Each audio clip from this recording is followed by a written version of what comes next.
Pagkatapos ng mga kaganapan sa bar ni Xiaofeng, makikita natin na nakauwi na ang ating bida sa kanyang dormitoryo. Pagbukas pa lang ng pinto, agad siyang tinawag ng kanyang kaibigan na mukhang may sakit.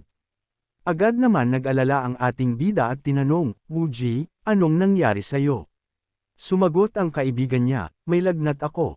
Sabay sabi sa ating bida, "Pwede bang ikaw na muna ang magtrabaho para sa akin ngayon? Dagdag pa nito, babayaran kita ng 150 yuan para sa isang araw." Agad namang tumungo ang ating bida, habang may kinukuha mula sa cabinet, "Okay lang, magpahinga ka na lang. Nandyan ba ang uniform mo?" Biro pa niya, "Anak, magpahinga ka ng mabuti, ako na ang bahala, I'm your daddy." Matapos magbihis ang ating bida ng damit na pangtrabaho ng kaibigan niya, naisip niya, si Wuji ay nagtatrabaho part-time sa Waxian Museum, 3 gabi sa isang linggo.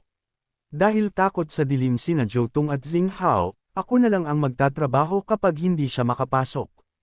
Umalis na ang ating bida at habang nagpaalam sa kanyang kaibigan, sinabi niya, "Aalis na ako, magpahinga ka na lang at huwag kang masyadong gagalaw." Sa susunod na eksena, ipinakita sa atin ang Wuji ang museum, kung saan nagtatrabaho ang kaibigan ng ating bida. Makikita ang habang nakaupo ang ating bida at nagbabantay.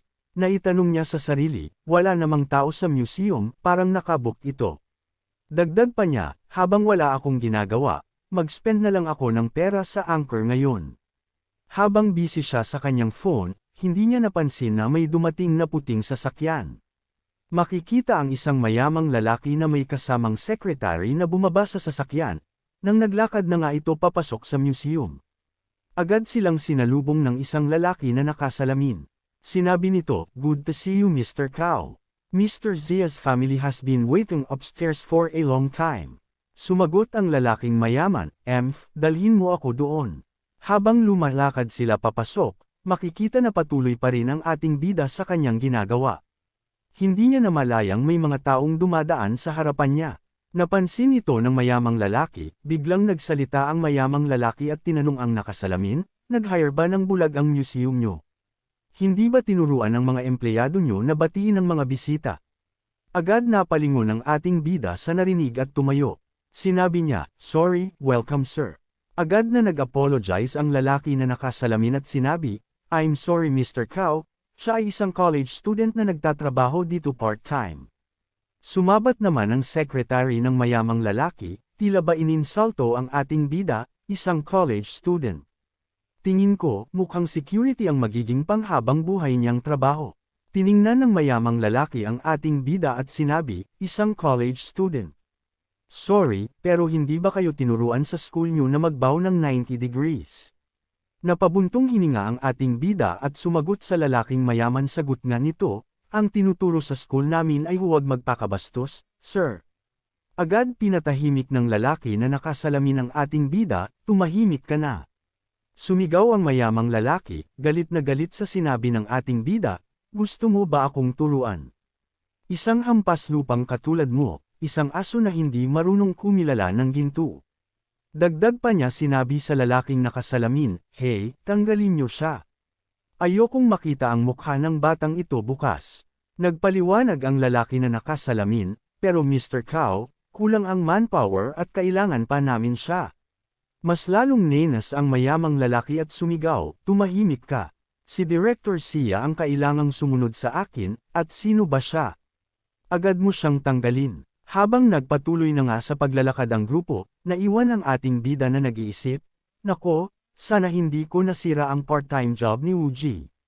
Dagdag pa niya narinig niya sa lalaki, "Teka, Director Sia, hindi ba ang pamilya ni Sia Yakshuan ang may-ari ng museum na to?" Biglang sumagi sa isip ng ating bida ang ideya na kausapin si Sia Yakshuan tungkol sa pag-ibig. Sa loob ng museum, makikita ang mga nakapaskil na larawan habang sinalubong ng pamilya Sia ang mayamang lalaki. Makikita rin si Yakshuan sa likod ng kanyang mga magulang. Sinabi ng ama ni Yakshuan, "Welcome Mr. Cao." Sumagot ang lalaki at nagkamayan sila, "Uncle Mao." Nagpatuloy ang ama ni Yakshuan, "Talagang humahanga ako kay Mr. Cao na handang mag-ambag sa cultural relics." Nang tinawag nga si Yakshuan ng ama niya at sinabing, "Shuangshuan, samahan mo na si Mr. Cao at ipakita ang paligid. Agad namang lumapit si Yakshuan papunta sa lalaking mayaman para ipakita ang paligid. Nang lumampas si Yakshuan sa kanyang ama, makikita sa mukha ng kanyang ama ang kakaibang tingin at napabulong sa kanya, nakadepende sa iyo ang pagkuha ng investment ni Mr. Cao. Di na nga ito pinansin ng babae, agad na nagsalita si Yakshuan kay Mr. Cao, Mr. Cao, dito makikita ang treasure ng town hall. Sumagot naman ang lalaki. Ipinaliwanag ni Yakshuan ang mga nakapaskil na larawan, ito ang huling calligraphy painting mula sa Tang Dynasty Poet God. Ang buong tula ay may mahigit sa 200 characters, at nagpapahayag ng damdaming ayaw maghiwalay ng magkaibigan. Habang may ngiti sa kanyang mukha, idinagdag pa ni Yakshuan, kung titignan mo ng mabuti ang painting na ito, makikita mo na kahit sa gitna ng divine brushstrokes ng tula, naroon ang damdamin na hindi basta-basta maipapaliwanag. Dagdag pa niya, mararamdaman mo ang emosyon mula sa tulang ito ng Poet God. Biglang natigilan si Yakshuan at nagulat nang inakbayan siya ng lalaki. Sinabi nito, napakaganda, talagang napakaganda, habang may kakaibang ngiti sa kanyang mukha. Agad na inalis ni Yakshuan ang kamay ng lalaki sa kanyang balikat at tinanong, anong ibig sabihin nito?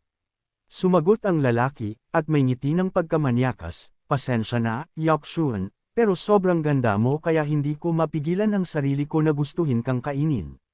Dahil sa sinabi ng lalaking manyak, nagalit si Yakshuan at sumigaw at sinabi, napansin ko kanina na wala kang interes sa mga cultural relics na ito.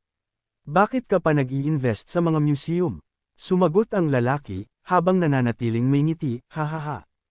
Anong silbi ng hobby kung pwede ka namang kumita ng pera? Nagpatuloy si Yakshuan, kahit konti lang ang pangunawa mo, ang mga cultural relics na ito ay hindi kayang sukatin ng pera. Dagdag pa niya, talagang hindi ako makapaniwala na pinapayagan ni Dad na mag-invest ka sa negosyo niya kasama ang isang taong katulad mo. Agad na tumawa ang Maniokis na lalaki, sabay labas ng kanyang dila, ha ha ha ha, Miss Sia, ikaw ba ay nabubuhay sa isang fairy tale? Dagdag pa ng Maniok, pero ito ang hindi taglay ng ibang mga babae, at talagang gusto ko to. Sinabi pa ng Maniok habang nakatingin sa ama ng babae, ayos lang, ipapakita ko kay Miss Sia kung ano ang tunay na mundo. Hello, Uncle Mao, hindi ako nasisiyahan sa museum niyo, pero bibilhin ko ito sa halagang 600 million. Saad pa nito ng malakas sa ama ng babae, pero may isang kondisyon, at iyon ay pakasalan si Miss Sia sa akin. Agad namang nagulat ang mga magulang ni Yakshuan. Sinabi ng kanyang ama, Mr. Cao, hindi ba't ito'y masyadong malupit? Sumagot si Yakshuan mula sa likod, panaginip mo na lang yan, hinding-hindi ako magpapakasal sa isang bastos na tulad mo.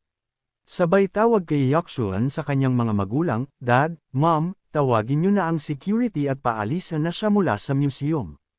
Agad namang nag-alinlangan ang ama ni Yakshuan. Sinabi nito, pero, 600 million. Habang ang ina naman ni Yakshuan ay binanggit ang pangalan ng asawa niya, Lao Mao. Habang nakatingin ang ama ni Yakshuan sa kanyang anak, sinabi nito, Yakshuan, itinatago ko sa iyo ang katotohanan hanggang ngayon. Dagdag pa ng ama niya, sa nakalipas na 2 taon, wala kaming kinita sa Wujiang Museum, at ngayon ay haharap kami sa pagkabankrupt. Si Mr. Cao ay hindi dumating para mag-invest kundi para bilhin ang museum na ito. Makikita sa mukha ng ama ni Yakshuan ang pag-aalala habang nagsasalita ito. Dahil sa sinabi ng kanyang ama, nagulat si Yakshuan at napasigaw, ano? Muling nagsalita ang Maniokis na lalaki sa likod ni Yakshuan, alam ko rin na naghanap kayo ng maraming investors at acquisitions pero ayaw nilang mag-invest sa inyo. Ngayon, ako na lang ang natitirang pag-asa ninyo, tama ba ako? Dagdag pa nito, huwag kang mag-alala, pagkatapos mong magpakasal sa akin, magiging mas maunlad pa ang buhay nyo kaysa ngayon. Lumapit si Yakshuan sa kanyang ina at tinanong, Mom, gusto mo ba talagang ipagbili ako sa lalaking ito? Sumagot naman ang kanyang ina habang nakayuko, pasensya na, Shuangshuan, pero hindi ko kayang pigilan ito. Pero iiwan ko na sa iyong mga kamay ang bagay na ito. Sumagot din ang kanyang ama, Shuangxian, ayaw ko ring magpakasal ka sa kanya, pero, kung hindi natin ibebenta ang museum kay Mr. Cao, magigipit tayo. Habang iniisip ni Yakshuan ang mga mahahalagang relics na nasa kanilang museum, sinabi ng kanyang ama, karamihan sa mga cultural relics na ito ay mabibili ng mga mangangalakal at collector sa murang halaga, o kaya ay mapupunta sa black market. Ang pinakamahalaga, sasamahan mo rin kami sa pagharap sa mga pagsubok. Sa isip ni Yakshuan, hindi, ayokong mangyari ito. Habang pinapakita sa eksena ang batang Yakshuan na karga-karga ng kanyang ama, sinabi ng batang Yakshuan, Dad, ang mga cultural relics na ito ay napakaganda. Sumagot naman ang kanyang ama, talagang kahanga-hanga ang anak kong si Shuangshuan. Dahil bata pa lang ay marunong ka ng pahalagahan ang mga ito. Dagdag pa nito, bawat cultural relic ay bunga ng pagsisikap ng mga craftsmen.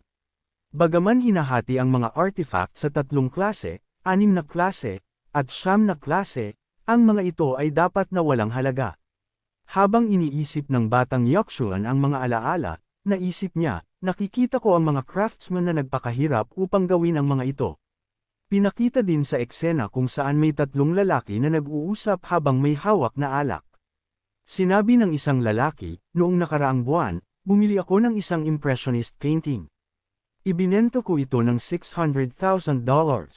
Sumagot naman ang isa pang lalaki, bumili ako ng jade ring sa black market noong nakaraang taon sa halagang 10,000 lang, at ngayong taon, tumaas na ang presyo nito sa milyon. Habang nakatingin lang si Yakshuan sa mga nag-uusap, iniisip niya, walang respeto ang mga mayayamang ito sa mga cultural relics, at gusto lang nilang kumita ng pera mula sa mga ito. Habang lumalaki si Yakshuan, may isang lalaki sa likod niya ang nagsalita habang may dalang regalo, Yakshuan, bumili ako ng Chanel perfume sa halagang 5,000 yuan, at sa tingin ko, ito lang ang bagay sa iyong ugali.